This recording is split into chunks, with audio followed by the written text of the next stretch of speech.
My name's John and I don't really have a role in Kaipaki, I just do everything when required. The reason why I started the company is I wonder if cafes would want milk on tap, and I just walked down the main street of Hamilton. I was like, do you guys want milk on tap? And these cafes were like, yep, I'll do anything to get rid of these plastic bottles out of my operation. I was like, wow, there's a problem here.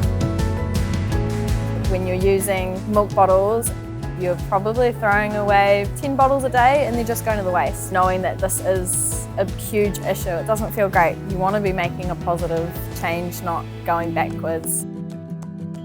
So we had a little VAT system set up that we were going to cafes and basically placing on their bench, and it would dispense milk and use less plastic. Just tick so many boxes for so many people.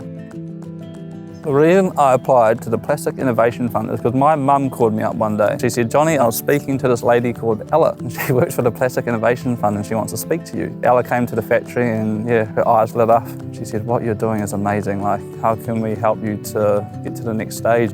We did need that help. We had to build a new factory to help scale up. We wouldn't be able to do Auckland and Wellington if we were still in the old factory. They've given us the opportunity to give it to half of the population. I think the biggest thing for us is disrupting the milk market, really working out a way of how it can be done differently, whether it's in glass bottles or reusable packaging. You just start seeing the actual results. You know, a bucket comes back and that's 5 bottles that haven't been produced because of one bucket. 1,000 of these buckets coming back, it's, you know, that's 20,000 bottles a month, 250,000 bottles a year.